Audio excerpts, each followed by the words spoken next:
சிற்றம்பலம். உரு தெரியா காலத்தே உள்புகுந்து உளம் மன்னி கருத்திருத்தி ஊன்புக்கு கருணையினால் ஆண்டு கொண்ட திருத்திருத்தி மேயானை தித்திக்கும் சிவபதத்தை திருத்தியினால் நாயடியேன் அணிகொள் தில்லை கண்டேனே.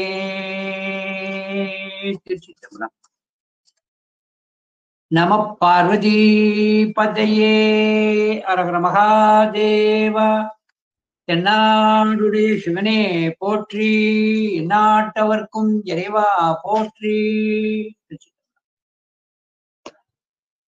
எல்லாம் அல்ல அன்னை காஞ்சிமதி அம்பாள் உடனுரை சுவாமி நெல்லையப்பருடைய பொன்னார் திருவடியை அடியேன் போற்றி வணங்கிக் கொண்டு, மேன்மை புரிந்த திருமந்திர நகரிலே கோயில் கண்டு எழுந்தருளி நமக்கெல்லாம் நல்வாழ்வு தந்து கொண்டிருக்கின்ற அன்னை பாகம்பிரியாள் உடனுரை சங்கர ராமேஸ்வரருடைய பொன்னார் திருவடியை அடியேன் போற்றி வணங்கிக் கொண்டு, சைவத்திரம் அனைத்தும் உயிர்கள் அறிதல் வேண்டும் என்ற நோக்கிலே கருவை 10 அந்தாதியை இயற்றியருளிய அரசகவியினுடைய பொன்னார் திருவடியை அடியேன் போற்றி வணங்கிக் கொண்டு, சைவமும் தமிழும் தழைத்து இனிது ஓங்குக என்ற நெறியிலே நின்று செயல்பட்டுக் கொண்டிருக்கின்ற தூத்துக்குடி புனிதர் பேரவையினை சார்ந்திருக்கின்ற அனைத்து பொறுப்பாளர்களுக்கும், அந்த அமைப்பிலே தங்களை இணைத்துக் கொண்டிருக்கின்ற அன்பர்களுக்கும், இந்த நிகழ்வினை கண்டும் கேட்டும் பயனடைந்து கொண்டிருக்கின்ற அன்பர்களுக்கும் நெல்லை சிவகாந்தி ஆகிய அடியேனது பணிவான வணக்கத்தை தெரிவித்துக் கொள்கின்றேன். திருவருளும் குருவருளும் கூட்டி வைக்க நாம் தூத்துக்குடி புனிதர் பேரவையினுடைய ஒரு பெரும் உதவியினாலே ஞான சிந்தனை செய்கின்ற நிகழ்விலே அரசகவி இயற்றி அருளிய திருக்கருவை 10 அந்தாதியை நாம் சிந்தனை செய்து கொண்டிருக்கின்றோம். அந்த திருக்கருவை 10 அந்தாதியிலே இன்று 2வது பத்திலே 2வது பாடல் வரிசை என்படி 12வது திருப்பாடலிலே இருந்து நாம் சிந்தனையை நாம் தொடங்குகின்றோம். சைவப்பெரியவர்களே, ஒரு பயணத்திற்கு செல்லுகின்ற பொழுது தன்னுடைய கைப்பையிலே பல பொருள்களை வைத்திருப்பான். பயணத்திலே கொண்டு செல்கின்ற ஒவ்வொரு பொருளும் அவனுக்கு தேவைப்படுகின்ற பயன்படுகின்ற பொருளாகத்தான் இருக்குமே அன்றி தேவையில்லாமல் எப்பொருளும் இயக்காது. இதே போலவே ஆன்மாக்களாக நாம் செய்ய வேண்டிய இந்த உயிர் பயணத்திலே இறைவனானவன் நமக்கு பலவற்றை கொடுத்து அனுப்புகிறான். அவன் கொடுத்து அனுப்புகின்ற எந்த பொருளும் தேவையற்றது என்பது இல்லை. எதை சொல்லுகிறேன் என சொன்னால், இறைவனானவன் உயிர்களுக்காக வேதத்தை அருளி செய்தான். வேதத்தை அருளி செய்ததோடு ஆகமத்தையும் அருளி செய்தான். அதோடு மட்டுமல்லாது 6 அங்கத்தையும் அருளி செய்தார். 4 வேதம் 6 அங்கம் ஆனாய் போற்றி. இந்த 6 அங்கம் என சொல்லக்கூடியது சிச்சை, கல்பம், வியாகரணம், நிறுத்தம், சோதிடம், சந்தோ, விஷிதம். இதிலே ஜோதிடம் என சொல்லக்கூடியது 6 அங்கத்திலே ஒன்று இறைவனால் அங்கே பகுக்கப்பட்டது. ஜோதிடம் என்பது என்னவென்று சொன்னால், நாம் செய்யக்கூடிய ஒரு கிரியைகளுக்கு காரியங்களுக்கு உரிய கால விஷயத்தை நமக்கு தெரிவது. சைவன் என சொன்னால் அண்ட பிரமாணமும் தெரியணும், கால பிரமாணமும் தெரியணும். காலையிலே எழுகின்ற பொழுது நாம் எந்த அண்டத்திலே, எந்த திசையிலே, எந்த நாட்டிலே, எந்த தளத்திலே இருக்கிறோம் என்பது தெரிய வேண்டும். அடுத்தாற் போன்று அந்த கால விஷயம் தெரிதல் வேண்டும். இந்த கால விஷயம் சைவத்துல ரொம்ப விஷயம். இது எந்த யுகம், எந்த கல்பம், எந்த ஆண்டு, எந்த மாதம், எந்த வாரம், அதாவது எந்த கிழமை, இப்பொழுது என்ன நாழிகை, என்ன நட்சத்திரம், என்ன திதி என்பதெல்லாம் ஒரு சைவனுக்கு விழித்த உடனே தெரிய வேண்டும். இவைகளெல்லாம் தெரிந்தால்தான் தான் அனுஷ்டானம் முதலான நியமங்களை செய்கின்ற பொழுது, சங்கல்பம் செய்கின்ற பொழுது அது துணை செய்யும். எனவே நம்முடைய சைவத்திலே பிரமாணமும் அண்ட பிரமாணமும் ரொம்ப முக்கியம். அதுலயும் கால விஷயத்தை நாம் அறிவது ரொம்ப அவசியம். சைவன் வீட்டிலே பஞ்சாங்கம் இருத்தல் வேண்டும் என்று சொல்லப்பட்டிருக்கிறது. பஞ்சாங்கம் என சொல்லக்கூடியது எது என்று சொன்னால், நாளுக்கு உரிய, ஒரு நாளுக்கு உரிய திதி, நட்சத்திரம், யோகம், கரணம், தியாஜ்யம் முதலான 5 உறுப்புகளை சொல்லுகின்ற காரணத்தினாலே அதற்கு பஞ்ச அங்கம் என்று பெயர் பெற்றிருக்கிறது. பஞ்ச அங்கத்திலே இப்பொழுது எடுத்துக்கொண்டால் நாம் ஆடி மாதத்திலே இருந்து கொண்டிருக்கிறோம். ஆடி முடிந்து நாளை மறுதினம், அதான் மறுதினம், நாளைக்கு மறுதினம் ஆவணி பிறக்க இருக்கிறது. இந்த ஆவணி மாசம் என்பதனுடைய ஒரு சிறப்பு என்ன என்பதை லேசாக சிந்தித்துக் கொள்ளும். இந்த ஆவணி மாதம் என சொல்லக்கூடியதை இது சிம்ம ரவி என்று போடப்பட்டிருக்கும். சிம்ம ரவி என சொல்லக்கூடியது இந்த சூரியனானது சிம்ம ராசியிலே இப்பொழுது சஞ்சாரம் செய்யும். ஆகையினாலே இந்த மாதத்தை சொல்லுகின்ற பொழுது இது சிம்ம மாதம் என்றும் பலமான மாதம் என்றும் சொல்லப்படும்.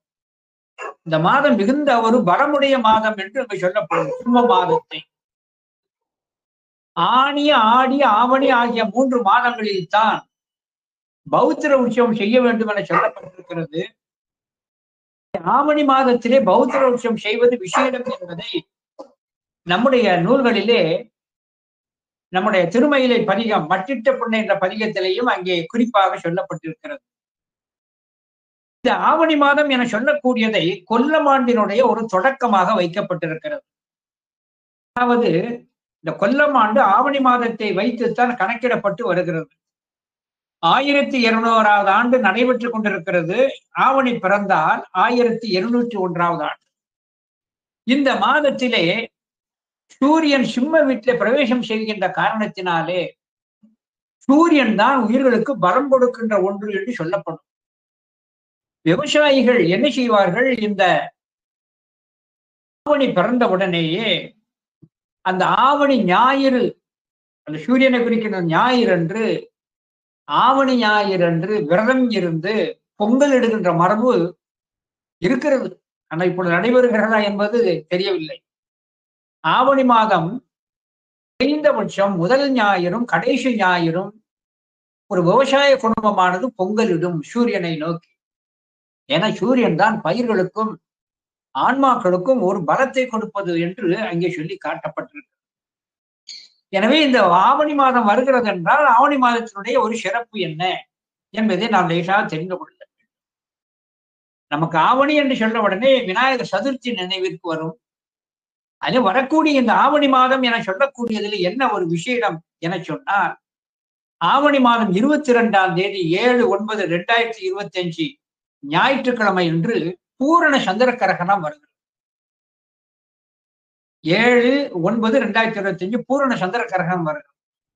இந்த செய்தியை ஏன் சொல்கிறேன் என சொன்னால், மந்திரோபதேசம் பெறுபவர்கள் நீருக்குள் இருந்து கொண்டு, சூரிய கிரகண நேரத்தின் போது நீருக்குள் இருந்து கொண்டு, தண்ணீருக்குள்ள இடுப்பளவு தண்ணீர்ல இருந்து கொண்டு அந்த குரு மூலமாக மந்திர உபதேசத்தை பெறுவது, அது அவர்களுக்கு வெற்றியை கொடுக்கும். இப்ப தேழ்கனி மந்திரம் வாங்குறது, மற்ற மந்திர உபதேசங்கள் பெறுகிறார்கள் அல்லவா, சில நோய்களுக்கு மந்திரங்கள் சொல்வது, இதையெல்லாம் கிரகண நேரங்களிலே வைத்து பெறுவது விசேடம் என்று சொல்லப்பட்டிருக்கு.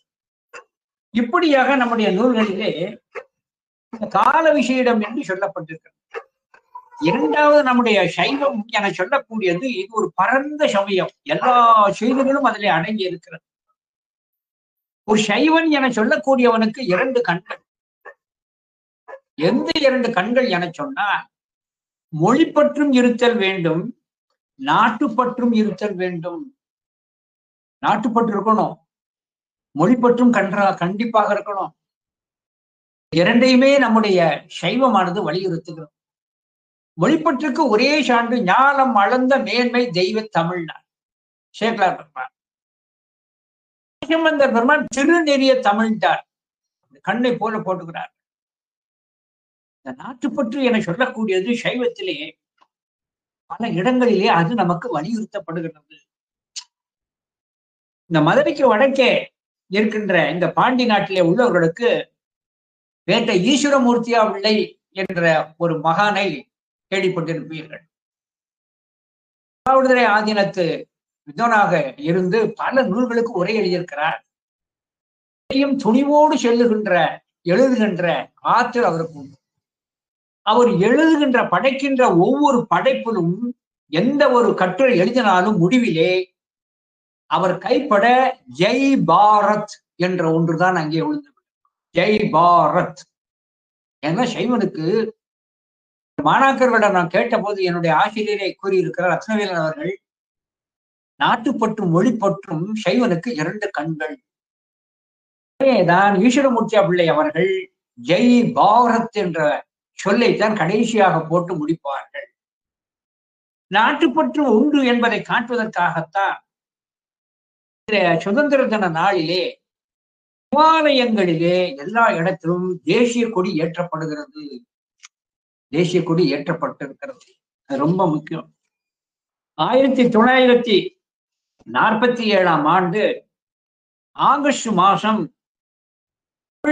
மதுரையிலே இருக்கின்ற தமிழ் சங்கத்திலே அப்பொழுது செந்தமிழ் பத்திரிகை, செந்தமிழ் என சொல்லக்கூடிய பத்திரிகை வெளியிருந்தது. 1947ஆம் ஆண்டு ஆகஸ்ட் மாதம் செந்தமிழ் பத்திரிகையில தேசப்பற்றையும் நம்முடைய சமயத்தையும் இணைத்து ஒரு பாடல் வெளியிட்டார் சுதந்திர தினத்தை குறித்து. டி.ஆர். ராமானுஜ ஐயங்கார் அவர்கள் ஒரு அருமையான ஒரு பாடல் ஒன்று வெளியிட்டார்கள். எப்படி சைவமும் நாட்டுப்பற்றும் சேர்ந்திருக்கிறது என்பதற்கு சொல்றேன். கங்கை ஒரு திங்கள் சூடி கொன்றை சூடி ஒரு மங்கையிடை பாகம் மருவினான் வான்கொடி போல் சிவாலயங்களிலே கட்டப்பட்டிருக்கின்ற மிளிர்கின்ற பறக்கின்ற இடவக்கொடியினை போல அங்கன் இல்லமெல்லாம் அறம் தளைய வாழியரோ எங்கள் எழில் இந்திய தாய்க்கு ஏற்ற மணிக்கொடியே. எல்லா இல்லங்களிலும் நம்முடைய தேசிய கொடியை ஏற்றுங்கள். அது சிவாலயத்திலே பறக்கின்ற அந்த இடவக்கொடி போல் பறக்க வேண்டும் என்று அங்கே சொல்லி காட்டப்பட்டது. அத்தோடு மட்டுமல்லாது இந்த நாடு என சொல்லக்கூடியது சைவத்தில் இணைந்தது என்ற காரணத்தினாலே தான் நம்முடைய செங்கோலை பற்றி நம்முடைய நூல்கள் பறக்க சொல்லும். அனபாய சோழனை சொல்லுகின்ற பொழுது கூன் பாண்டியனது கூன் நிமிர்ந்ததை அனபாய சோழனுடைய செங்கோல் போல் நிமிர்ந்தது. இந்த சுதந்திர தினத்தன்றுதான் திரு கைலாய பரமர் திருவாவடுதுறை ஆதீனத்தில இருந்து செங்கோல் ஒன்று நம்முடைய அப்போது இருந்த பாரத பிரதமர் கையிலே ஒப்படைக்கப்பட்டது. சைவமும் நாட்டுப்பற்றும் எப்படி இயைந்தது என்பதற்கு இந்த ஒன்றை நான் சொல்லி காட்டுகிறேன். அத்தோடு மட்டும் இல்லாமல்லாது பாண்டி நாட்டிலே இருக்கின்ற மன்னர்கள் எல்லாம் பதவி ஏற்கின்ற பொழுது அவர்களுக்கு செங்கோல் எடுத்துக் கொடுப்பதற்கென்றே ஒரு ஆதீனம் இருக்கிறது. செங்கோல் ஆதீனம் என்று ஒன்று இருக்கிறது. இன்னும் சொன்னால் தமிழ் மண்ணினை ஆண்ட மன்னர்கள் எல்லாம் சிவத்தை முன்னிலைப்படுத்தியே தன்னை வம்சமாக பிரித்தார்கள். சிவத்தை முன்னிலைப்படுத்தினார்கள். எப்படி? சேர சோழ பாண்டியன் ஆகியோர் இந்த மூவேந்தர்களும் சிவனுக்கு இருக்கின்ற 3 கண்களை வைத்துத்தான் 3 மரபாக பிரித்தார்கள். சேரர்களுக்கு சிவனுக்கு 3 கண்கள், சூரியன், சந்திரன், அக்னி. இந்த சூரியன், சந்திரன், அக்னி இந்த 3ஐ வைத்துத்தான் மரபை பிரித்திருக்கிறார்கள். சேர மன்னன் அக்னி வம்சம், சோழ மன்னன் சூரிய வம்சம், பாண்டிய மன்னன் சந்திர வம்சம் என்று அங்கே அழகாக சொல்லப்பட்டது. திருமுறைகளிலும் மன்னர்களை பற்றி சொல்லுகின்ற பொழுது கோவிலுக்கு அருங்கலம் கோட்டம் இல்லது என்று மன்னர்களையே அங்கே உயர்வாக பேசி அங்கே நாட்டையும் சைவத்தையும் இணைத்தே பாடியிருக்கிறார். இன்னும் சொன்னார், சைவமும் ஆளுகின்ற அரசர்களும் எப்படி இயைந்தவர்கள் என்பதற்கு நல்ல ஒரு சான்று வேண்டும் என சொன்னார் தஞ்சை பிரகதீஸ்வரர் கோயில் தான். அதை கொண்டு நாம் நன்றாக சுற்றி பார்த்தால் இந்த சைவம் என சொல்லக்கூடிய ஒன்றும் அரசனது அரசாட்சியும் எந்த அளவிற்கு அங்கே இயைந்திருக்கிறது என்ற செய்தி அங்கே நமக்கு நன்றாக தெரியும். ஆகையினாலே தான் நம்முடைய நூல்களிலே, சைவ நூல்களிலே உத்தரவேதம் என்று ஒன்று இருக்கிறது. திருக்குறளுக்கு உத்தரவேதம் என்று பெயர். அந்த உத்தரவேதத்திலே, உத்தரவேதம் சொல்ல கவனிக்கணும், திருக்குறளுக்கு உத்தரவேதம் என்று பெயர், பின்னே எழுந்த வேத நூல். அதிலும் கூட நாட்டினது சிறப்பு, நாட்டினுடைய இலக்கணம் அங்கே பேசப்படும். அதை சொல்லுகின்ற பொழுது அழகாக ஒரு நாடு என சொல்லுகின்ற பொழுது ஒரு நாட்டிற்கு இலக்கணம், உருபசியும் ஓவா பிணியும் செருபகையும் சேராது இயல்வது நாடு. உயிர்கள் நலம் பற்றி நாடு எப்படி இருக்க வேண்டும் என்று சைவம் சொல்லுகிறது. இப்ப நான் சொல்லக்கூடிய உயிர்கள் நலத்திற்காக உருபசியும் ஓவா பிணியும் செருபகையும் சேராது இயல்வது நாடு. செருபகையும், மக்கள் மத்தியில பயமே இருக்கக்கூடாதான். சேக்கிழார் பெருமான் சொல்லி காட்டுவார், தன்னால் சுற்றத்தாரால் பகைவரால் கல்வரால் விலங்குகளால் வரக்கூடிய இந்த ஐவகை பயத்தையும் நீக்கி ஆள்பவன் தான் என்று சொல்லி காட்டப்பட்டிருக்கிறது. இன்னும் நம்முடைய நூல்களிலே இந்த நாடு உயிர்கள் நன்றாக இருக்க எது இல்லாமல் இருக்க வேண்டும்?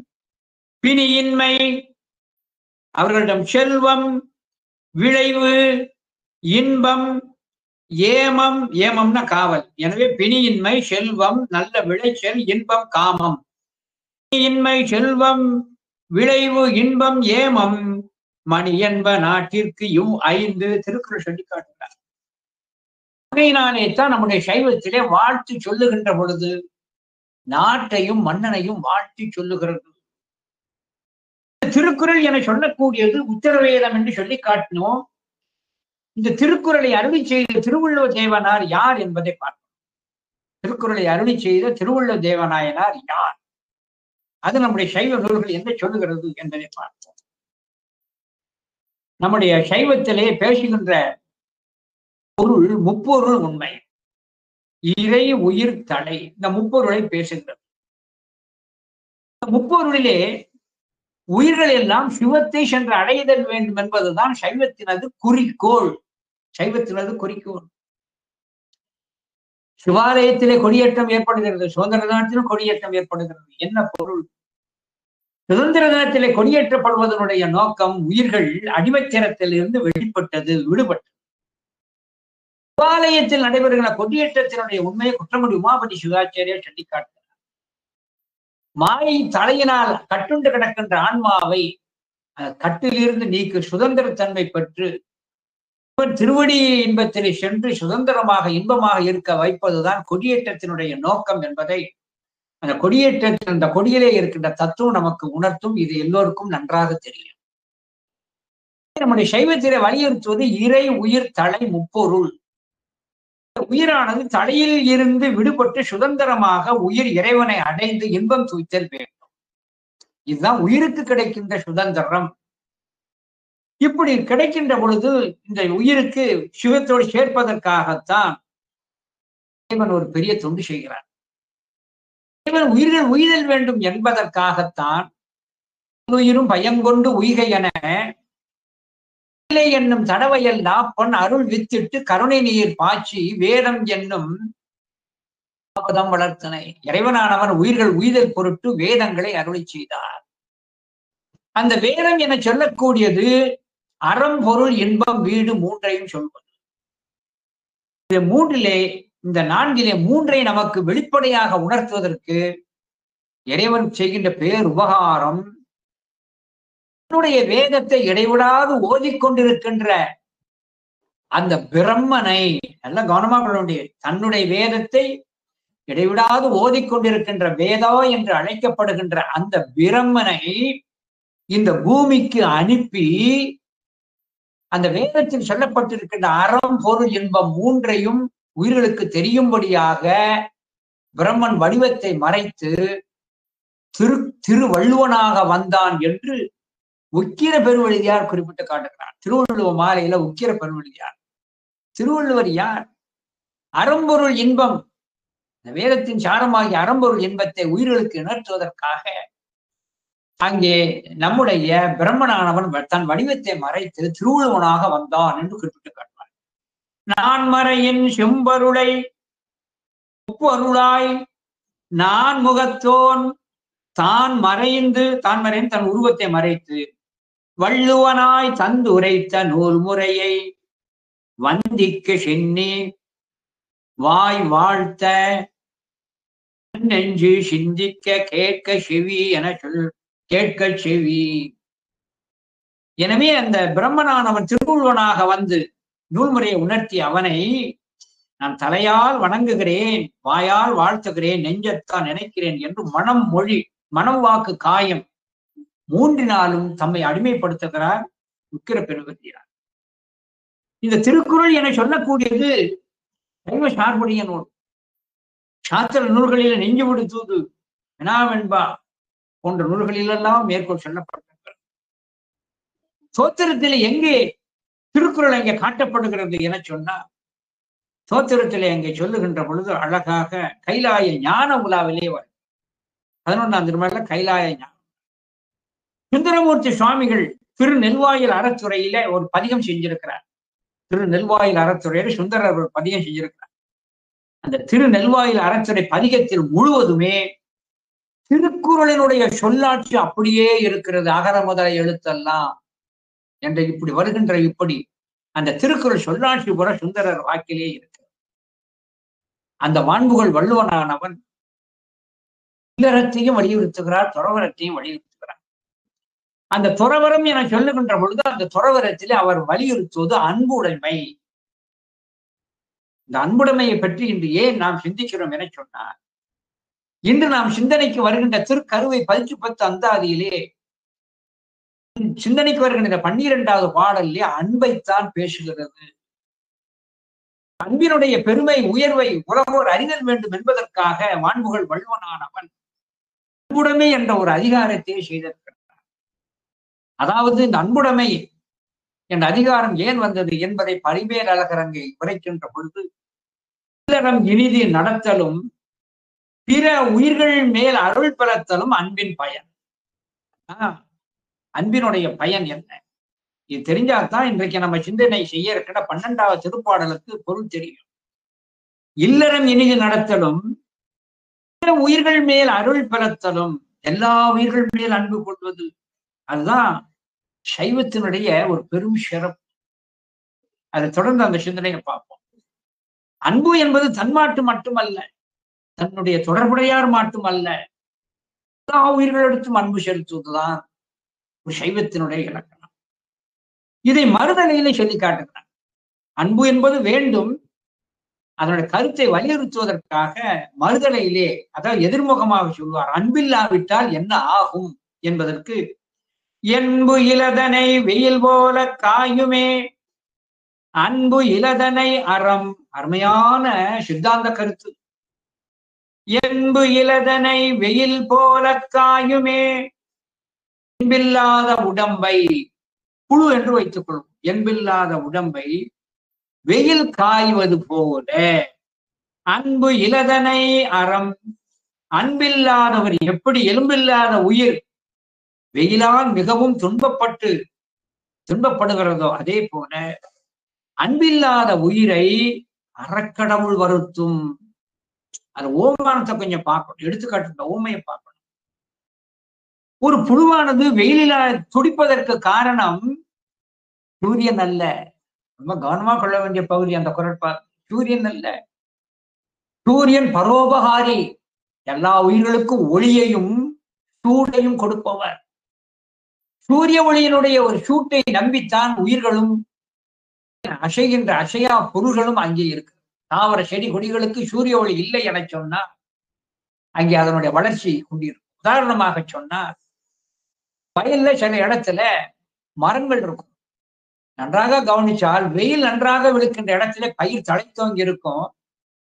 மரம் இருக்கிற நிழல் இருக்கிற இடத்துல பயிர் அவ்வளவு விசேஷமா தழைக்காது. அப்போ உயிர்களுக்கு சூரியன் சூடு தேவைப்படுது. ஆனால் இந்த புழு ஏன் துன்புற்றது?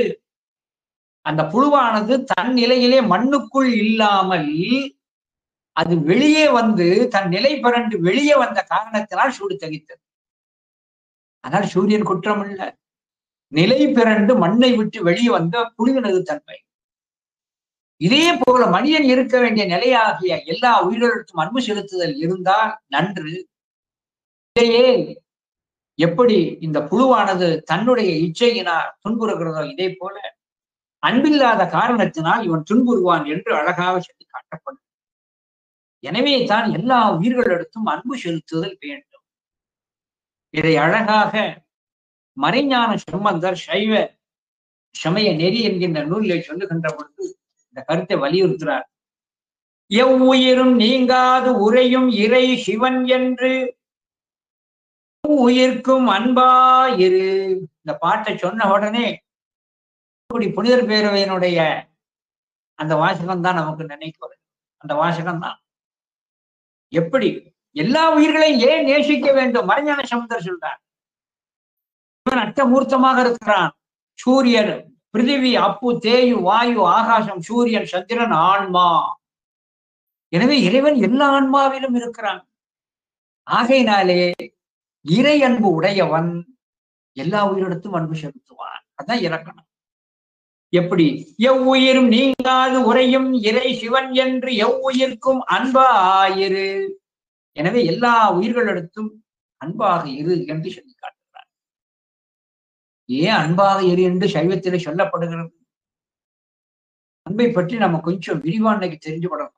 ஏன்னா அப்பதான் 12வது பாட்டினுடைய ஒரு உண்மை நமக்கு புலப்படும்.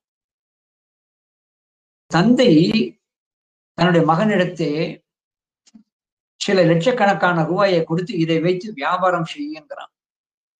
உதாரணமா 5 லட்சம் ரூபாய் கொடுத்து தந்தை கொடுத்து வியாபாரம் செய்கின்றார். 5 லட்சம் ரூபாய் கொடுப்பதனுடைய நோக்கமே அதை அந்த மூலதனமாக 5 லட்சத்தை வைத்து பலவாறாக விருத்தி செய்வதற்கு.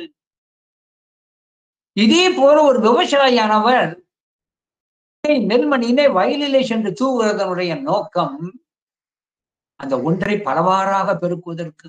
இதைத்தான் அம்மை செய்தால் 2 நாளி நெல்லை பெற்று அதை பலவாறாக பெருக்கித்தான் 32 அறத்தை அம்பாள் செய்தார்.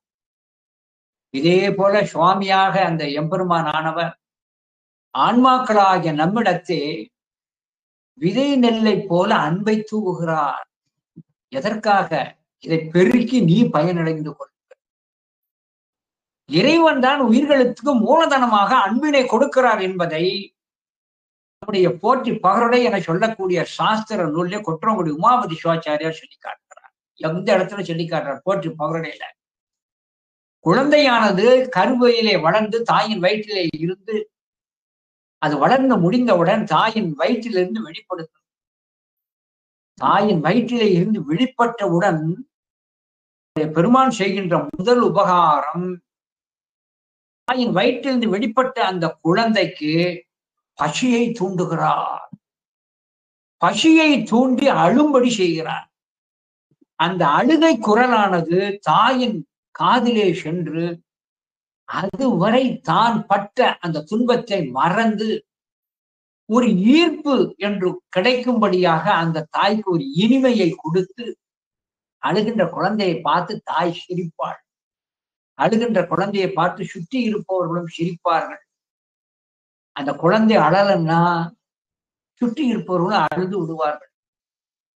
எனவே முதலிலே குழந்தையை அழ வைத்து அந்த அழுகை ஓசையினை தாய்க்கு ஈர்ப்புக்குரிய ஒரு காரணமாக வைத்து தாயின் மனதிலே அன்பை விதைக்கிறார்.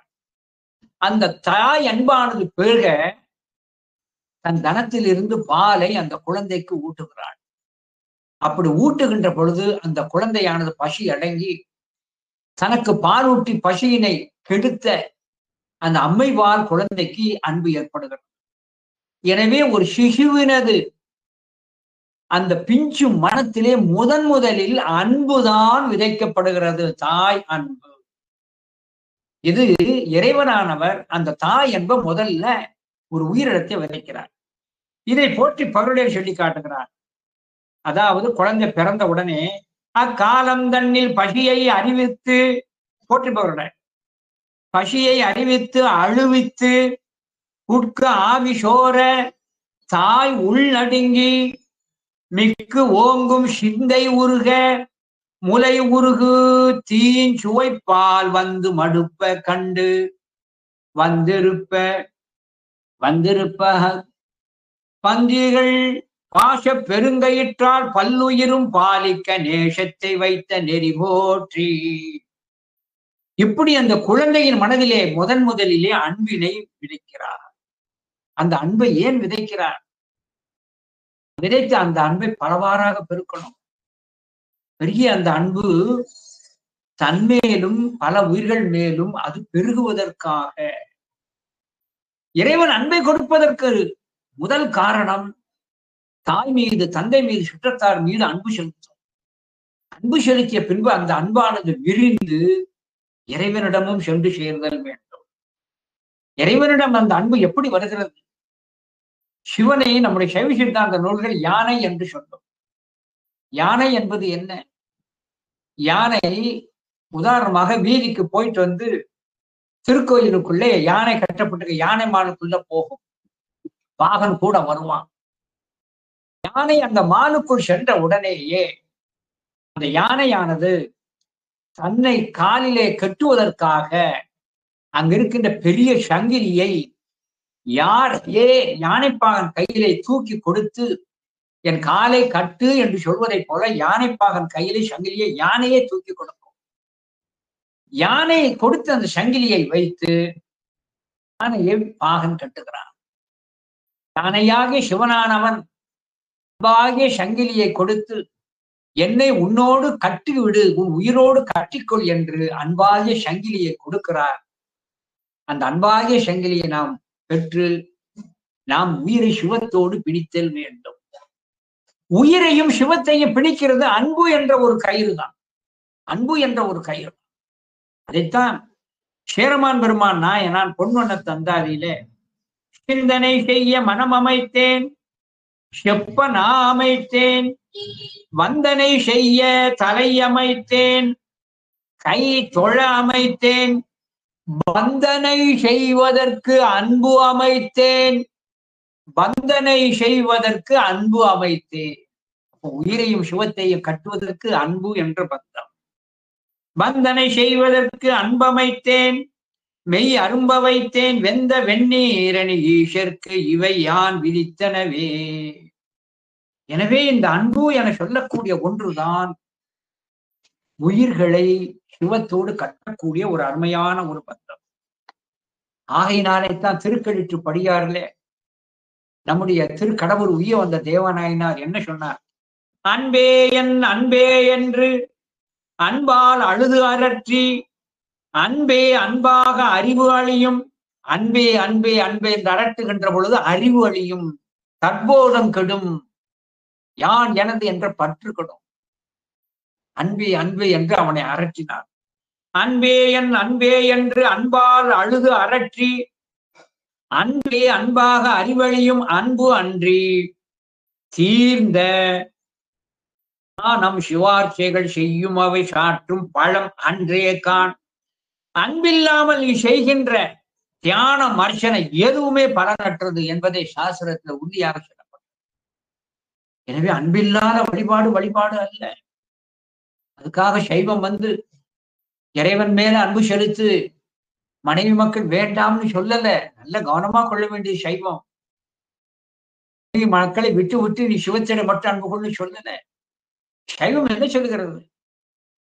தேவர் கங்கை கண்ட சோழேஸ்வரம் என சொல்லக்கூடிய பதிகத்திலே அந்த திருவிசைப்பாவை சொல்லி காட்டுகிறான்.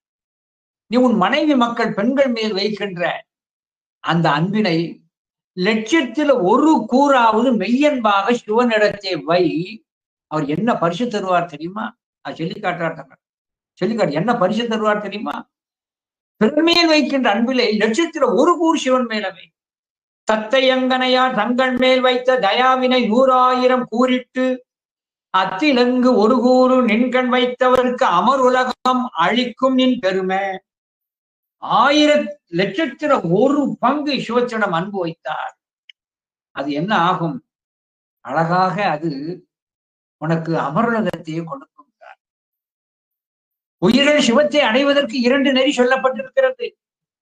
யோக நெறி, பக்தி நெறி.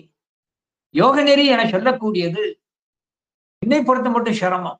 ஒரு ஆசானை அடைந்து கற்று அந்த யோக முறைகள் எல்லாம் கற்று அதை அனுபவத்திற்கு கொண்டு வருவது கொஞ்சம் எனக்கு சிரமம். அடுத்து பக்தி நெறி தான் நமக்கு ஏற்றது. இந்த பக்தி நெறி என சொல்லக்கூடியது எப்படி? நாணயம் போல ஒரு பக்கத்திலே அன்பு இருக்க வேண்டும், மற்றொரு பக்கத்திலே வைராக்கியம் இருக்க வேண்டும். அன்பு வலித்தால்தான் வைராக்கியம் கிடைக்கும். அன்பு வலித்தால்தான் வைராக்கியம் கிடைக்கும். ஆகையினாலே தான் இறைவனை அடைவதற்கு எளிமையான வழி அன்பு செலுத்துதல். யோக நிலையை காட்டிலும் அன்பு செலுத்துதல். இதை அப்பர் பெருமான் திருநின்றியூர் பதிகத்தில் சொல்லி காட்டுகிறார். அஞ்சி ஆகிலும் அன்பு பட்டாகிலும் நெஞ்சம் வாழி நினை நின்றி ஊரை நீ. ஏ நெஞ்சமே, நீ அஞ்சி ஆகிலும் அன்பு பட்டாகிலும் நீ சிவத்தை நினைந்து உய்வாயாக. அஞ்சி ஆகிலும் அன்பு பட்டாகிலும் நெஞ்சம் வாழி நினை நின்றியூரை. எனவே நாம் பூஷணை தியானம் அனுஷ்டானங்கள் செய்கின்ற பொழுது அதிலே அன்பு கலந்திருத்தல் வேண்டும். மந்திரம் கிரிய பாவனை செய்கின்ற பொழுது அன்பில்லாமல் மனம் ஒன்றுபடாமல் செய்கின்ற கிரியை நமக்கு அது பயன்படாது. இதையே அப்பர் பெருமான் தன்னுடைய திருவாக்கிலே அன்பில்லாதவன் செய்கின்ற எந்த செயலுமே பலனற்றது என்பதை இன்னொரு இடத்துல சொல்லி காட்டுகிறார். அப்பர் பெருமான் திரு அன்பில் ஆலந்துறையில அன்பு இல் மன்னிக்கணும் அன்பில் ஆனெஞ்சும் உடன் ஆடிய என்பின் ஆணை உரித்து களைந்தவன். அன்பில் ஆனைந்தும் உடன் ஆடிய அன்பினால் செய்யப்படுகின்ற பஞ்சகவியத்தை தான் அவன் ஏற்றுக்கொள்கிறான். அன்பில் ஆணைந்தும், அன்போடு கூடிய ஆணைந்து. அன்போடு ரொம்ப தெரிஞ்சுவிடணும். கங்கை நீரும் பச்சிலையும் இடுவார்க்கு இமையா குஞ்சரமும் படங்குள் பாயும் பூவனையும் தருவாள் எங்கள் மதுரை பரமேற்றி. திருவிளையாடல் பண்ணத்தை சொன்னார். நீ அன்போடு குடங்கை நீர், இந்த உள்ளங்கையில உளுந்து அமிழுகின்ற அளவுக்கு நீரை வைத்துக் கொண்டு நீ அன்போடு ஊத்து. அதே அந்த அபிஷேகம் உடம்புள் குடலாக மலர் வேண்டாம். பச்சிலையை அன்போடு, குடங்கை நீரும் பச்சிலையும் இடுவார்க்கு, அன்போடு இடுவார்க்கு, குடங்கை நீரும் பச்சிலையும் இடுவார்க்கு இமையா குஞ்சரமும் படங்கள் பாயும் பூவனையும் தருவாள் எங்கள் மதுரை பரமேற்றினார். ஆனா அதே நேரத்துல நீ கோடி கோடி குடத்தை நீ சொரிந்தாலும் அவன் விரும்புவதில்லை. அன்போடு செய்யப்படுகின்ற ஒரு மலருக்கும், அன்போடு நீ பாடுகின்ற ஒரு பாட்டுக்கும் தான் அவன் அருளுகிறான். இதை அழகாக 11ஆம் திருமுறையில கபிலதேவர் சிவபெருமான் திருவந்தாதியில சொல்லி காட்டுகிறார். 100 ஆண் பயன் நாட்டி 100 மலர் சொரிந்து 100 நொடிவதன் மிக்கதே. குடங்குடமா அபிஷேக நீர் வேண்டாம், மலைமலையாக மலர்கள் வேண்டாம். 100 உடையான் பரித்தையறி உத்தமனை வெள்ளேறு உடையானை பாலால் ஒன்று. அவனோட அன்பினால் மனம் ஒன்று இருந்தான். அதான் காதலாகி கசிந்து கண்ணீர் மல்கி என்று அங்கே சொல்லி காட்டினார். அப்பர் பெருமான் வெளிப்படையாக சொல்லி காட்டினார். கோடி தீர்த்தம் கலந்து குளித்தவை ஆடினாலும் அரணுக்கு அன்பு இல்லையே. ஓடு நீரினை ஓட்டை குடத்தட்டி மூடி வைத்திட்ட மூர்க்கனோடு ஒக்குமே. எனவே இங்கே அன்பு என சொல்லக்கூடிய ஒன்று இருக்கிறதே, அது ஒன்றுதான் இறைவனை நமக்கு பெறச் செய்யும். அப்படி இல்லாத ஒரு அந்த அன்பினை அது போலி பக்தி என்று நம்முடைய நூல்கள் சொல்லி காட்டப்படும். அதெல்லாம் போலி பக்தி. அதை இறைவன் பொக்கமும் நீரும் கண்டு என்ன செய்வார்? இறைவனே சிரிப்பார். இவன் என்ன வேடதாரியாக இருந்து கொண்டு தன்னைத்தானே ஏமாற்றிக் கொள்கிறான் என்று இறைவனே சிரித்தான். பொக்கமும் நீரும் கொண்டு நக்குவர், அவன் சிரிப்பான். என்னோட அன்பில்லாமல் செய்கின்ற இந்த பூஜையை கண்டு சிவனே சிரிப்பான் என்று அப்பர் பெருமானே சொல்லி காட்டு. எனவே இறைவனிடத்தையே அவன் கொடுத்த அன்பை நமக்கு அழியாமல் இருக்கும் பொருட்டு அந்த அன்பையே வேண்டும் என்றுதான் அருளாளர்கள் கேட்பார்கள். இறைவனிடம் கேட்க வேண்டிய முக்கியமான வரம் அவன் மேல் இருக்கின்ற மெய்யான ஒரு வரம் தான். இதைத்தான் நம்முடைய திருக்கருவை 10 அந்தாதியிலே 12வது திருப்பாடல்ல வேண்டுவது ஒன்று தமியன் எப்பிறப்பும் வெந்தழல் நரகிடை வீழினும் சிறப்பின் அறம்பெயர் சூழ கற்பக நீழல் வைகிடினும் தூண்டரு சுடரே கலாநிழல் அமர்ந்த சோதியே கருவை நாயகனே ஆண் தகையாய் நின் திருவடி கமலத்து அன்பெனும் அழியா பொருளே. வேண்டுவது ஒன்று, எது? நின் திருவடி கமலத்து அன்பெனும் அழிவா பொருளே. உன் திருவடியிலே எனக்கு எப்பொழுதுமே அன்பு புரிந்திருத்தல் வேண்டும். நான் ரொம்ப முக்கியம். திருவடியிலே எப்பொழுதுமே அன்பே புரிந்திருத்தல் வேண்டும் என்று அழகாக பெருமான் இங்கே சொல்லி காட்டுகிறார். அது எந்த நிலையில? என் எப்பிறப்பும் 4 வகை தோற்றம், 7 வகை பிறப்பு, 84 100,000 யோனிபத்தில் எந்த பிறப்பு எடுத்தாலும் அன்பு இருக்கணும். அதனால்தான் இந்த பிறப்பு அல்லாமல் மற்ற உயிரினங்கள் எல்லாம் சிவத்தை அந்த வரத்தால் அது வணங்கி இருக்கிறது. எறும்பு வணங்கி இருக்கிறது, யானை வணங்கி இருக்கிறது, நாரை வணங்கி இருக்கிறது, கொக்கு வணங்கி இருக்கிறது. ஏன்? கழுதையும் கரவீரம் என்ற தலத்திலே வணங்கி இருக்கிறது. ஏன்னா அவர்கள் பூர்வத்திலே பெற்ற அந்த பலன். எந்த பிறப்பெடுத்தாலும் உண்மையில் அன்பு இருக்க வேண்டும். அதான் தமியன் எப்பிறப்பும், எந்த பிறப்பில் இருந்தாலும் வெந்தழல் நரகிடை வீழினும், நரகத்தில போய் துன்பப்பட்டு கொண்டிருந்தாலும் கான் தரு சிறப்பின் அறம்பெயர் சூழ கற்பக நீழல் வைகிடினும், தேவலோகத்திலே சென்று தன்னையும் கருத்தையும் மயக்குகின்ற அந்த ரம்பையர்கள் நடனமாடுகின்ற அந்த சூழலையும் கூட உன்னை மறவாதிருத்தல் வேண்டும். இந்திர பதம் இறந்திருக்கின்ற இந்திர லோகத்திலே இருந்தாலும் உன்னை மறவாதிருக்க வேண்டும். காண்தகு சிறப்பின் அறம்பெயர் சூழ கற்பக நீழல் வைகிடினும் தூண்டரு சுடரே கலாநிழல் அமர்ந்த சோதியே கருவை நாயகனே. உலகத்திலே இருக்கின்ற சுடருக்கும் சிவனை சோதியை சுடரே என்பதற்கும் பொருள், நம் பௌதிக அந்த சுடரானது சிறு நேரம் கழித்தால் அந்த சுடரிலே மக்கு ஏறி, எண்ணெய் மக்கு ஏறி ஒளி குன்றும். ஆனால் எப்பொழுதுமே ஒரே சீராக பிரகாசமாக எரிவது ஆதி மந்தமும் இல்ல அருள் பெரும் சோதிதான். அதான் தூண்டரு சோதி என்று சொல்லி காட்டுவார். தூண்டரு சுடரே கலாநிழல் அமர்ந்த சோதியே கருவை நாயகனே ஆண் தகையாய். ஆண் தகையான சர்வ வல்லமையும் பெற்றவனே, சர்வ வல்லமையும் பெற்றவரே நின் திருவடி கமலத்து அன்படும் அழிவிலா பொருளே. நின் திருவடி கமலத்து அன்புடனும் அழிவிலா பொருளே. இந்த வில் பூட்டி பொருள் குழல்னு ஒண்ணு இருக்கிறது. வில் பூட்டி பொருள் குழல்னா அப்படி வில் இருக்கும். இந்த வில்லை என்ன செய்வார்கள்? இந்த நுனியையும் கீழே உள்ள நுனியையும் இப்படி சேர்க்கணும். இதுக்கு பேர வில், வில் பூட்டு பொருள் குழல். இதே போல முதல் வார்த்தைகளை, முதலில் தொடங்குகின்ற வார்த்தைகளை கடைசி வரியோட சேர்க்கணும். வேண்டுவது ஒன்று, அது கடைசியில நினது திருவடி கமலத்தில் அன்பெனும் அழிவிலா பொருளே. அந்த அன்பு எப்படி இருக்கணும்? அழிவிலா பொருள். அழிவிலா பொருள்னா எந்த சூழலிலும் அழியக்கூடாது. அதைத்தான் எப்பிறப்பும் வெந்தடல் நரகிடை வீழினும் காந்தது தரு காந்தரு சிறப்பின் ரம்பைய சூழ கற்பக நீழல் அவை வைகினும், நான் அந்த அன்பு குறையாது இருக்கின்ற அன்பினை வேண்டும் என்று சொல்லி காட்டுகிறான். இது மணிவாசக பெருந்தகையினுடைய ஒரு திருவாக்கை அப்படியே பிரதிபலிக்கிறது. அதனாலதான் திருக்கருவை 10 அந்தாதிக்கு குட்டி திருவாசகம் பேர். திருச்சரகத்துல 8வது பகுப்பாகிய ஆனந்தத்து அழுந்தல்ல 4வது பாடல் பாடுங்க.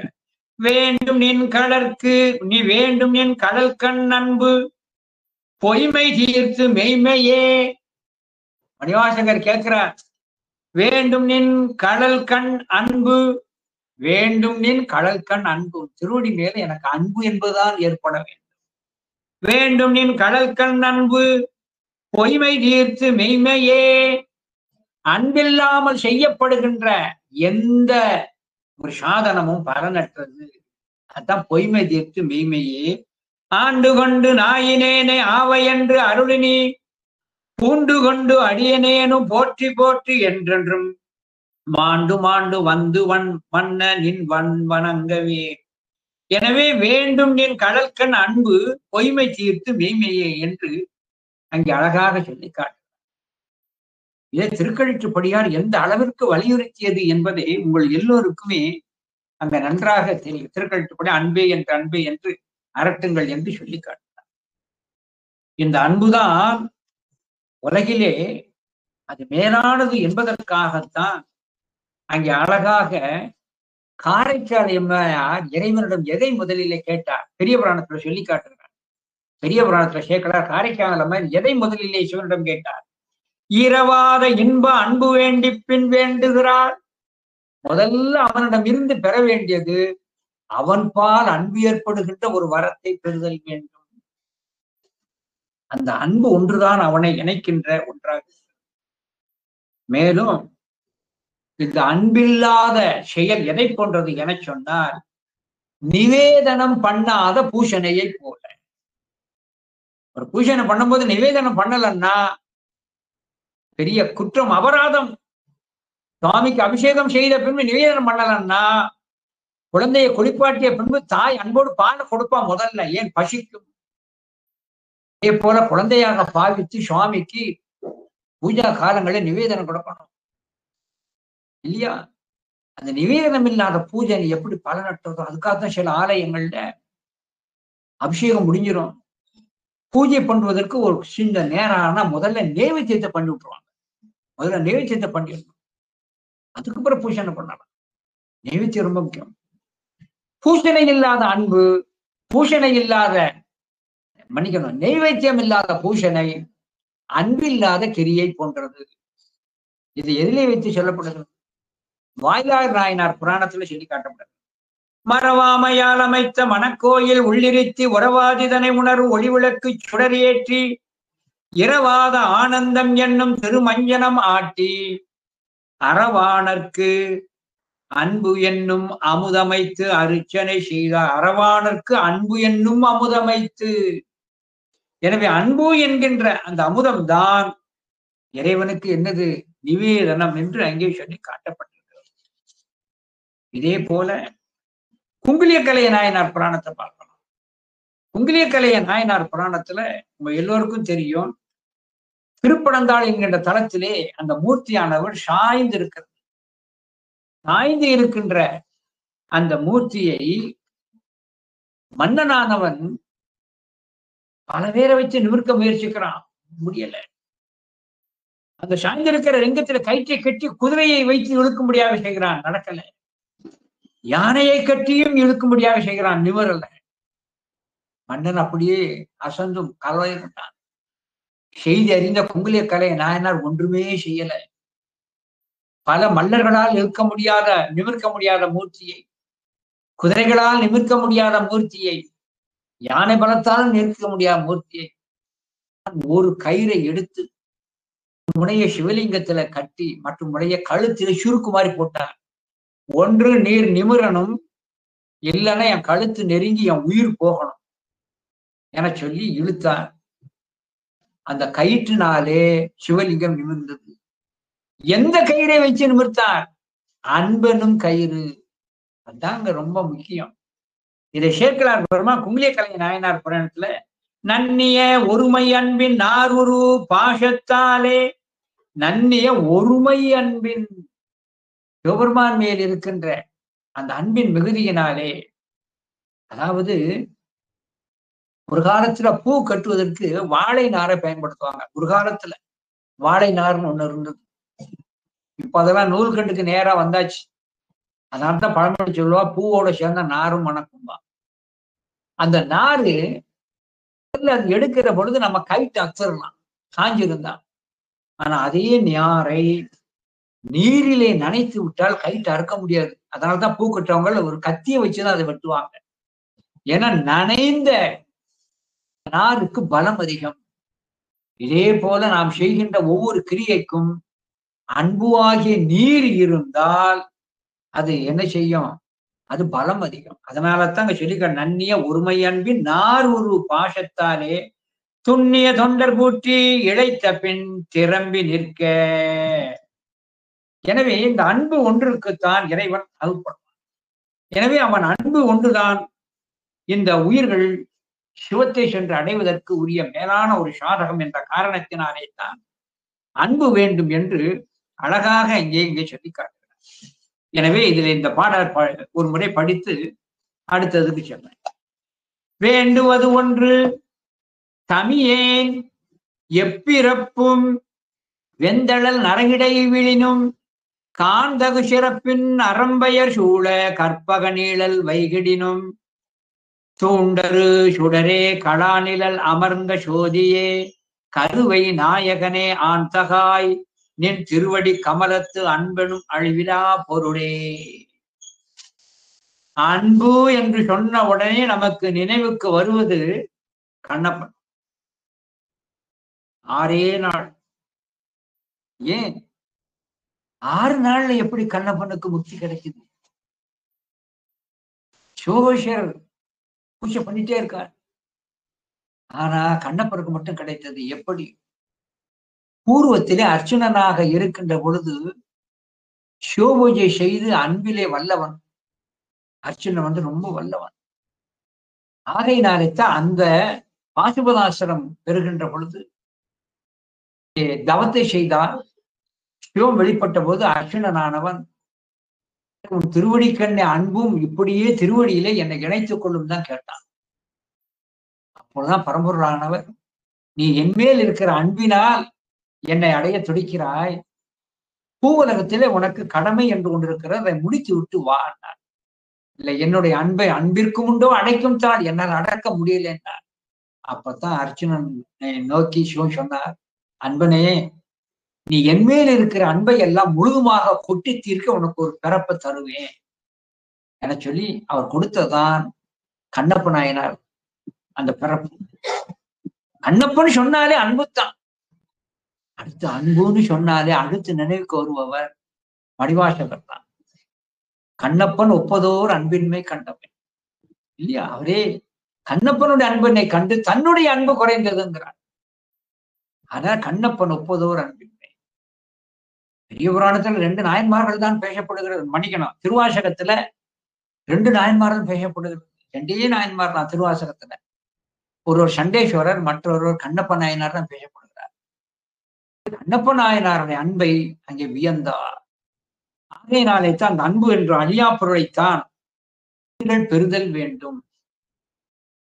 எதற்காக? அது அவன் பெருக்கி தன்பால் அடைவதற்குத்தான் அவன் கொடுத்திருக்கிறான். இதை அடைவதற்கு கொடுக்கப்பட்ட மூலதனமாகிய பொருளை வைத்துக் கொண்டு அவனை அடையணுமே தவிர அவன் கொடுத்த அன்பை நாம் வேறு வழியில திருப்பினார் மூலதனமாக தந்தையால் கொடுக்கப்பட்ட பொருளை ஊதாரித்தனமாக செலவிடுவதற்கு சமம் என்று சொல்லி காட்டப்படும். அடுத்து 13வது திருப்பாடல். இந்த 13வது திருப்பாடல் அருமையான ஒரு பாடல். எல்லாம் துன்பத்திலே அழிந்து கொண்டிருக்கிறது. பிறவி துன்பத்திலே உயிர்கள் அழிந்து கொண்டிருக்கிறது. தனக்கு உமை இல்லாதான் தாழ் சேர்ந்தார்கெல்லாம் மனக்கவலை மாற்றல் அறிவு. இந்த உயிர்களுக்கு ஒரே கவலை கவலை. என்ன கவலை? பிறப்பு இறப்பு என்கின்ற. இந்த உயிர்கள் எப்படி இருக்கிறது? பிறவி பெருங்கடல். இந்த முடியாமல் கரையேற முடியாமல் தத்தரிக்கிறது.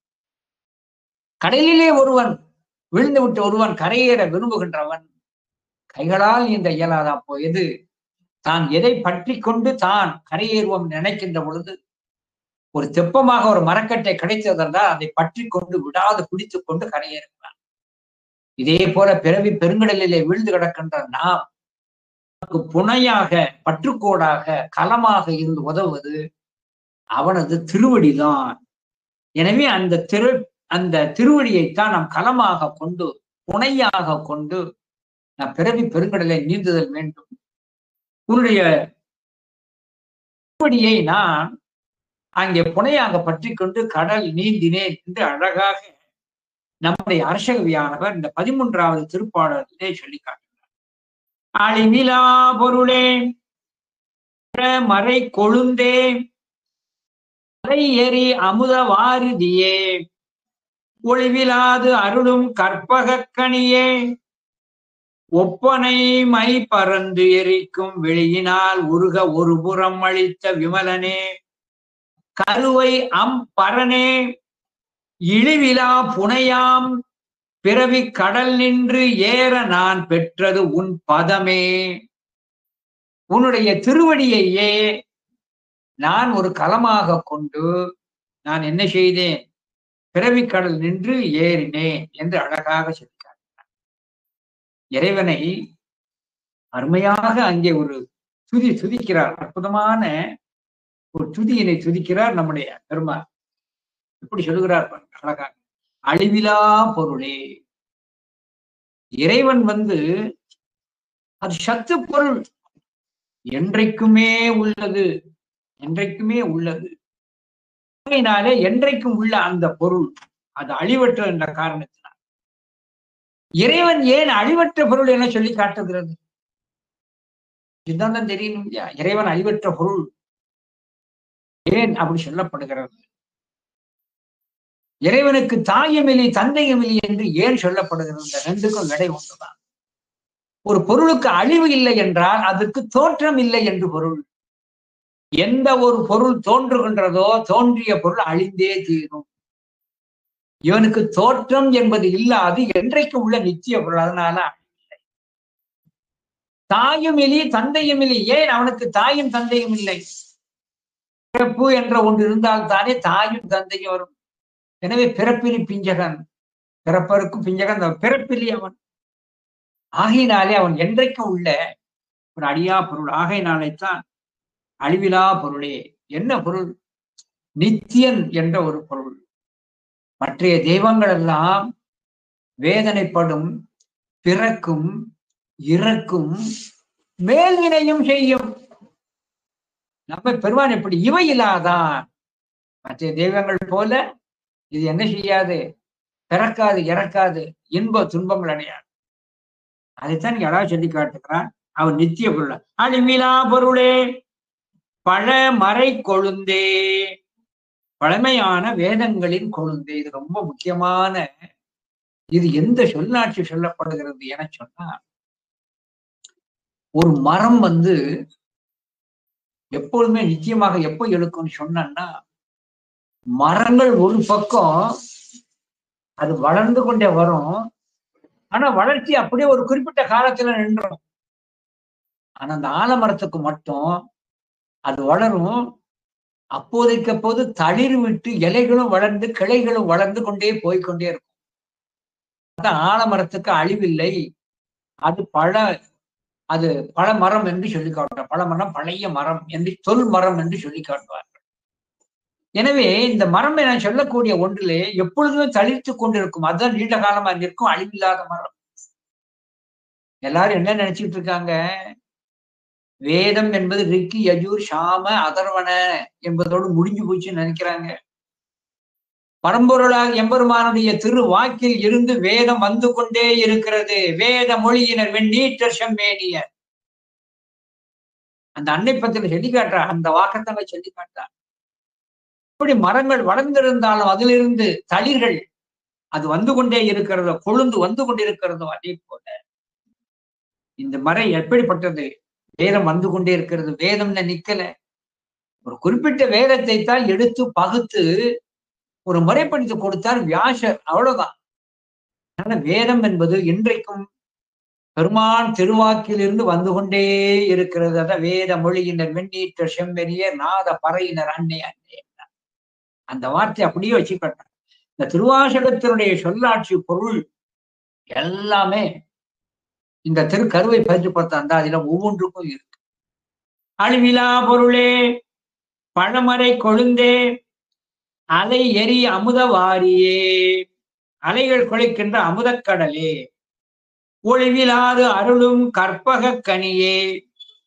இந்த கற்பக பழம் போல எப்பொழுதுமே இடையீடு இன்றி கொடுத்து கொண்டிருக்கின்ற அருங்குணம் உடையவனே. அனவரதநாதர்னு பேர். எப்பொழுதுமே கொடுத்து கொண்டே இருப்பார். அனவரதநாதர் எப்பொழுதுமே கொடுத்து கொண்டே இருக்கின்ற ஆற்றல் நம்முடைய பரம்பொருளுக்கும். அதனாலதான் ஒளிவிலாது அருளும் கற்பக கனியே. ஒப்பனை மைபறந்து எரிக்கும் வெளியினால் உருக. தான் கேட்க தனக்கு தன்னுடைய வாம பாகத்திலே இடத்தை கொடுத்தார் என்பதற்காக அம்மையானவள் தன்னுடைய திருக்கண்களிலே இருந்த ஆனந்த கண்களை உரித்து கொண்டே இருப்பார். கண்ணீர் சொல்லி அம்மைக்கு இருந்து கொண்டே இருக்கிறதா. அதனாலதான் இங்க அழகா சொல்லார், வெளியினால் உருக ஒருபுறம் அளித்த உமலனே. அந்த அம்மையினுடைய கண்களிலே ஆனந்த பாஷ்யம் எய்ய அங்கே விழியினால் உருகிக்கொண்டே இருக்கிறாள் அந்த அம்மை. ஆக இறைவன் தன்னுடைய வாமபாகத்திலே அம்மையை வைத்திருக்கிறார். யார்? ஒப்பனை அம்மையை. அதைத்தான் ஒப்பனை மைபறந்து, ஒப்பனை எங்க இங்க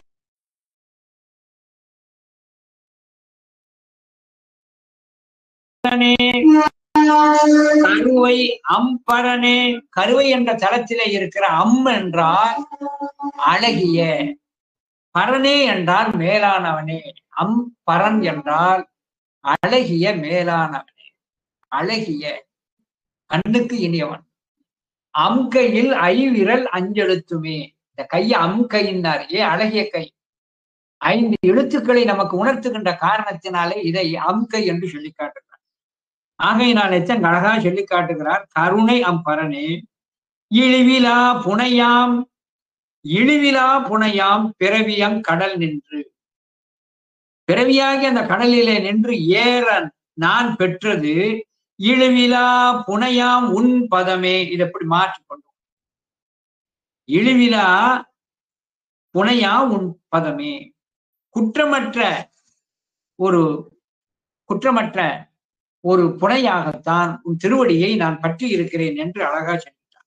இழிவிலா புனையாம் பிறவியம் கடல் நின்று ஏற நான் பெற்றது உன் பதமே. பிறவி பெருங்கடல் நீந்துவர் நீந்தார் இறைவன் அடிசேராதார். இறைவனது திருவடிதான் நமக்கு பிறவி பெருங்கடலில் இருந்து நாம் வெளிவருவதற்கு, நாம் தப்பிப்பதற்கு, கடப்பதற்கு ஒரு பெரிய துணையாக அங்கே அமைந்திருக்கிறது. மேலும் இது எந்த ஒரு கருத்தை நமக்கு நினைவூட்டுகிறது என சொன்னார், அழகாக நம்முடைய மணிவாசக பெருந்தகையினுடைய திரு வாக்குல அங்கே அழகாக நம்முடைய பெருமான் அங்கே சொல்லுகின்ற பொழுது, நம்முடைய பெருமானானவர் இறைவன் என சொல்லக்கூடியவர் நமக்கு தன்னுடைய திருவடியை குற்றமற்ற ஒரு திருவடி என்று சொல்லி காட்டுகிறார். இந்த குற்றமற்ற திருவடி எப்படிப்பட்ட திருவடி என சொன்னால், எக்காலமும் நம்முடைய பிடியில் இருந்து அது தப்பாது, எக்காலமும் அந்த பிடியிலே இருந்து நமக்கு அது தப்பாது என்று சொல்லுகின்ற காரணத்தினாலே தான் அதை அழகாக நல்ல ஒரு புனை என்று அங்கே சொல்லி காட்டுகிறார். அந்த இதிலே அழகாக நம்முடைய பெருமானானவர் திருச்சதகத்திலேயே 27வது திருப்பாடலிலேயே இந்த பாடல்களை அழகாக அங்கே சொல்லி காட்டுகிறார். உன்னுடைய திருவடியைத்தான் நான் முறையாக பற்றி இருக்கின்றேன் என்று அழகாக அங்கே சொல்லி காட்டுகிறார். எனவே இறைவனது திருவடி ஒன்று தான் நமக்கு பற்றுக்கோடாக அது அமைந்திருக்கிறது. இதை சொல்லுகின்ற பொழுது நம்முடைய பெருமான் திருவாசகத்துல அங்கே சொல்லுகின்ற பொழுது நம்முடைய சுட்டறுத்தல்ல 27வது பாடலை சொல்லி காட்டுகிறார். தனியனேன் பெரும்பிறவி பவ்வத்து. இந்த பாடல் எப்படி திருக்கருவை 19 பாடலானது எப்படி திருவாசகத்திலே திருச்சதகத்திலே வருகிறது. தனியனேன் பெரும்பிறவி பவ்வத்து எவ்வத் தடந்திரையார் எற்றுண்டு பற்று ஒன்று இன்றி கனியனே துவர்வாயார் என்னும் காலால் கலக்குண்டு காமவான் சுரவின் வாய்ப்பட்டு இனி என்னே உய்யுமாறு என்று என்று எண்ணி நான் எங்கே எப்படி உய்வது என்று நான் கலங்குகின்ற நேரத்தில் அஞ்செழுத்தின் புனை பிடித்து கிடக்கின்றேனே. அஞ்செழுத்தின் என சொல்லக்கூடியது ஸ்தூல பஞ்சாக்கரமாகிய நமச்சிவாய, ஸ்தூல பஞ்சாக்கரமாகிய நமச்சிவாய. எனவே அஞ்செழுத்தின் புனை பற்றி கிடக்கின்றேனே. முனைவனே முதல் அந்தம் இல்லாமல் அல்லல் கரை காட்டி ஆட்கொண்டாய் மூர்க்க நேர்க்கே. எனவே அஞ்செழுத்தின் புனை பற்றி கிடப்பனேற்கு என சொல்லி அங்கே அவனுடைய திருவடி என சொல்லக்கூடியது அது குற்றமற்ற திருவடி என்று சொல்லிக்காட்டு. அடுத்து 14வது திருப்பாடல். இந்த 14வது திருப்பாடல் என்பது எப்படி அமைந்திருக்கிறது என சொன்னார், உன் பதம் ஏத்தி துன்பவேரறுக்க உலகினில் திருவுடன் வாழும் அன்பதைக்கு எல்லாம் ஏய்த்திடும் தரமோ வலிய வந்து எனை தடுத்து ஆண்டு உன் அன்பு வந்து ஒருவர் அறிந்திடா அறிவும் அறிவுறுத்தி அருளினை அதற்கு முன்பு ஏது புரிந்தேன் கருவையம் பதிவாள் முதல்வனே முக்கண் மாயவனே. முக்கண்வான் இதுல அருமையான செய்திகளை சொல்லி காட்டுகிறார். உயிர்கள் சிவத்தை அடைய விடாது தடுப்பது போக இச்சை. பொன் பொருள் மேல் யார் ஒரு இச்சை கொள்ளுகிறார்களோ அவர்கள் எல்லாம் சிவத்தை நினைக்க மாட்டார்கள். ஆகையினாலேத்தான் திரு கைலையிலே அந்த குரங்கானது வில்வ இலையினை பறித்து போட்ட பொழுது சிவமானவர் அந்த குரங்கினை நோக்கி பூமிக்கு சென்று சக்கரவர்த்தியாய் பிறப்பாயாக என சொல்லிய போது, செல்வம் மையலை தரும், எனக்கு வேண்டாம். நான் செல்வம் என்பது மையலை கொடுத்து சிவத்தை நினைக்க ஒட்டாது தடுக்கும். ஆகையினாலே தான் நம்முடைய சுந்தரமூர்த்தி சுவாமிகள் இந்த கோலத்தோடு பூமிக்கு போன்னு சொன்ன உடனே, அங்கே மேல நீ பூமிக்கு போ சொன்ன உடனே, போக பூமிக்கு சென்றால் உன்னை மறந்து விடுவே, ஆகையினாலே நான் போகத்திலே மயங்கி விடாதபடி என்னை நீ தடுத்தாட்கொள்ள வேண்டும் என்ற ஒரு வரத்தை பெற்றார். எனவே போகத்தில மயங்கு நாட்டம். மணிவாசக பெருந்தகை அமைச்சர் கோலம் கடைசியில என்ன ஆனார்? அதுல பற்றில்லாத காரணத்தினாலே தான் ஓடும் கவந்தியுமே உறவு என்றிட்டு, ஓடும் கவந்தியுமே கோமணத்தையும் திருவடையும் தவிர வேறு ஒண்ணும் அவர் இல்லை. ஓடும் கவந்தியுமே உறவு என்றிட்டு தேடும் பொருள் சிவன் களலே என தெளிந்து, அந்த மோகத்திலிருந்து நீக்க வேண்டும் என்பதற்காக அரச உடையெல்லாம் தன்னுடைய அமைச்சர் குலத்துக்கு உள்ளதெல்லாம் கலைந்து கொண்டு ஓடும் கவந்தியுமே உறவு என்று கொண்டார். நிறைய எடுத்துக்காட்டுகள். அரசபோகத்திலே இருந்தால் சிவனை நினைக்க விட்டாது என்ற காரணத்தினாலே தான் ஐயடிகள் காணவர் கோன் தான் அரசபாரத்தை துறந்து மகனுக்கு மகிடத்தை சூட்டி விட்டு சிவத்தை நினைந்து தளர்ந்தோறும் போனார். இங்க அதைத்தான் சொல்லி காட்டுகிறார். செல்வத்திலே திளைத்தவர்கள் உன்னை நினைப்பார்கள் உண்டோ? உன்பதம் ஏற்றி துன்ப வேறறுக்க உலகினில் திருவுடன் வாழும் மண்பதற்கு எல்லாம் எய்திடும் தரமோ? உன்னுடைய திருவடியை ஏற்றி பிறவி துன்பத்தை அறுப்பதற்கு செல்வத்தோடு வாழுகின்றவர்களுக்கு அது இயலுமோ? செல்வத்தோடு வாழ்கின்றவர்களுக்கு அது இயலுமோ? ஏன்னா செல்வம் மயக்கத்தை, ஒரு மோகத்தை கொடுத்துவிடும். உன் பதம் ஏற்றி துன்ப வேறறுக்க உலகினில் திருவுடன் வாழும், திருவுன்ன செல்வம், செல்வ செழிப்போடு வாழும் மண்பதைக்கு எல்லாம் எய்த்திடும் தரமோ? ஆகையினாலே செல்வத்தோடு இருப்பவர்கள் மோகத்தினாலே உன்னை நினைக்க மாட்டார்கள். ஆனால் நீயோ வலிய என்னை தடுத்து ஆண்டு, ஆனால் அரசகல்வியாகிய என்னை நான் அரசபோகத்திலே மூழ்கி விடாதபடி வலிய என்னை தடுத்து ஆண்டாய். வலிய என்னை தடுத்து ஆண்டாய். வலிய என்னை தடுத்து ஆண்டு உன் அன்பு ஒருவர் அறிவிடா அறிவும் உன் அன்பு நீ என்மேல் காட்டுகின்ற இந்த அன்பினை கொண்டு ஒருவரும் அறிந்திடா அறிவும், சாமானியர்களுக்கு கிடைக்காத அந்த மெய் அறிவாகிய சிவஞானத்தையும் எனக்கு கிட்டும்படியாக செய்து, இது வலிய என்னை தடுத்து ஆண்டு உன் அன்பு ஒருவர் அறிந்திடா அறிவும் அந்த மெய்யறிவையும் கொடுத்து அறிவுறுத்தி அருளினை, எனக்கு அறிவினை உரித்து நீ அருளி செய்தாய். அப்படி அருளி செய்திருக்கின்ற இந்த தன்மை அது சாதாரணமாக நிகழவில்லை. காரணம் இன்றி காரியம் இல்லை. நீ எனக்கு அருள் செய்திருக்கின்ற இந்த காரியத்திற்கு ஒரு காரணம் இருக்கும். பூர்வத்தில் ஏதோ ஒரு புண்ணியத்தை செய்திருக்கிறேன், அதற்கு முன்பு ஏது புரிந்தேன், நான் என்ன செய்தேன்? ஞானசம்பந்தர்கள் செய்தார்னா என்ன புண்ணியம் செய்தனை நெஞ்சமே? இறைவனை வணங்குவதற்கு அப்ப ஏதோ ஒரு புண்ணியம் செய்திருக்க வேண்டும். புண்ணியத்தின் பலனால் தான் நாம் எதையுமே பெற முடியும். ஆகையினால நான் ஏதோ ஒரு புண்ணியத்தை செய்திருக்கின்றேன். ஆகையினாலே அந்த கருவையம் பதிவாள் முதல்வனே, முக்கண வானவனே, 3 கண்களை உடையவனே, இப்படி என்னை நீ வலிய ஆட்கொண்டதற்கெல்லாம் காரணம் பூர்வத்திலே நான் செய்த ஒரு புண்ணியம் என்று அழகாக அங்கே சொல்லி காட்டினார். இது திருவாசகத்திலே வரக்கூடிய ஒரு அருமையான ஒரு பாடலை இங்கே சொல்லி காட்டுகிறார். ஒரு மன்னனாய் இருக்கின்ற நான் இப்ப நிலையடைவதற்கு காரணம் தடுத்தாட்கொண்டது, அதற்கு நான் ஒரு புண்ணியம் செய்திருக்கிறேன். மணிவாசக பெருந்தகை சொல்லுகிறார், அப்படியே நான் அமைச்சராக இருந்த என்னை நீ தடுத்தாட்கொண்டு உன்னை அடிமையாக்கினார். அதற்கு காரணம் என்ன?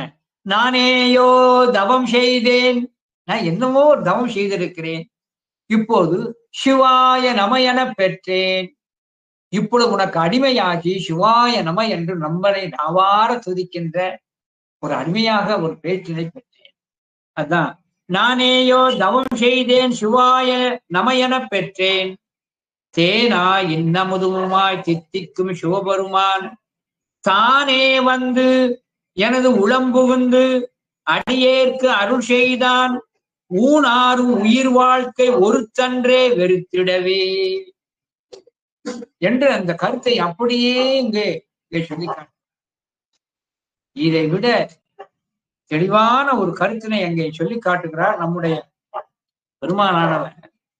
அங்கே நம்முடைய மணிவாசகர் சொல்றார், நான் குதிரை வாங்க சென்ற இடத்திலே என்ன நீ வலிய வந்து ஆட்கொண்டாய், அமைச்சனாக இருந்த போகத்திலே திளைக்க வேண்டிய என்னை நீ பொருளோடு செல்லுகின்ற என்னை நீ அடிமைப்படுத்தினாய். இதற்கு என்ன காரணம் தெரியுமா அப்படின்னா, என்ன காரணம் செய்தான்னா, ஒரு தரித்திரன் ஒருவன் தெருவழியே போயிருக்கான். மணிவாசகர் சொல்றார், இப்ப நான் சொல்லக்கூடிய கருத்து மணிவாசகர் சொல்றார், தெருவழியே போறார். தெருவழியே போகின்ற பொழுது தரித்திரன் பிச்சை ஏற்று உண்பதற்கு கூட கையில பாத்திரம் கிடையாது. அப்பேற்பட்ட தரித்திரன் போகின்ற பொழுது திடீரென்று அவன் ஒரு கல் தட்டி கீழே விழுந்தான். கீழ் தட்டி விழுந்தவன் இப்படி கையை இப்படி வைத்துக் கொண்டு விழுந்தான். கை வைத்த இடம் பூமியில பொது பொதுன்னு போகுது. இந்த மண் எண்ணெய் இப்படி பொது பொதுன்னு போகுதேன்னு சொல்லி அங்க உட்கார்ந்து கொண்டு எந்திரிக்க முடியாமல் மண்ணையே தோன்றினான். உள்ளிருந்து ஒரு பொற்பாத்திரத்திலே பொற்காசுகளால் வெளிப்பட்டது. இப்படி ஒரு தரித்திரன் ஒருவனுக்கு பொற்காசு ஏற்பட்டதுல என்ன காரணம்? ஏதோ பூர்வத்தில செய்த ஒரு புண்ணியத்தின் பலனாக இப்பிறப்பிலே அவன் எந்த முயற்சியும் எடுக்காமல் அவனுக்கு கிடைத்திருக்கிறார். இதை மணிவாசகரை சொல்லி காட்டுகிறார். ஒருவனுக்கு ஒரு புதையல் கிடைத்ததை சொன்னா அது பூர்வத்திலே அவன் செய்த ஒரு புண்ணியம். அதைத்தான் பால் செய் விழாவி பயனிலியாய் கிடப்பேற்கு கீழ் செய் தவத்தால் கிளியீடு நேர்பட்டு. கிளியீடு எது? அந்த பொற்கலசம். அந்த புதையல் எப்ப கிடைச்சது? கீழ் செய் தவத்தால், பூர்வ ஜென்மத்திலே செய்த ஒரு தவத்தின் காரணத்தினாலே அவனுக்கு. எனவே ஒருவருக்கு இறைவன் நன்றி செய்கிறான் என சொன்னார், அவன் பூர்வத்திலே செய்த நல்வினைக்கு பயனாகத்தான் அவன் கொடுக்கின்றான். அதைத்தான் பால் செய் விழாவி பயனிலியாய் கிடப்பேற்கு கீழ் செய் தவத்தால் கிளியீடு நேர்பட்டு தாழ் செய்ய தாமரை செய்வனுக்கு என் புன்தலையால் ஆட்சை குலாத்தில்லை ஆண்டானை கொண்டன்றே. எனவே நாமெல்லாம் ஒன்று நன்று பெறுகிறோம் என சொன்னார் பூர்வத்திலே செய்த நல்வினை. இதே போலத்தான் நம்முடைய அரசகவியானவர் அரசனாக இருக்கின்ற என்னை செல்வ மோகம் இல்லாதபடி செய்து உன் திருவடிக்கு அன்பு ஏற்படும்படியாக செய்ததற்கு நீர் காரணம். இதற்கு முன்பு என்ன புண்ணியம் செய்தேன் என்று எனக்கு தெரியவில்லை என்று அங்கே கூறுவதை போல இந்த திருப்பாட்டை வைத்து காட்டுகிறார். இந்த பாடலை வாசித்து இன்றைய சிந்தனை நிறைவு செய்கிறேன். உன் பதம் ஏற்றி துன்ப வேறறுக்க உலகினில் திருவுடன் வாழும் அன்பதைக்கு எல்லாம் உயிர்த்திடும் தரமோ வலிய வந்து என்னை தடுத்து ஆண்டு உன் அன்பு வந்து ஒருவர் அறிந்திடா அறிவும் அறிவுறுத்து அருளினை அதற்கு முன்பு ஏது புரிந்தேன் கருணை பதிவாள் முதல்வனே முக்கண் வானவனே. திருச்சிற்றம்பலம். வாழி நான்மறை வாழி அங்கனர் வாழி சைவ மனுமுறை ஓங்குக வாழி வையகம் வாழி மண்ணுயிர் வாழி வாழி அறநெறி வாழியே. திருச்சிற்றம்பலம்.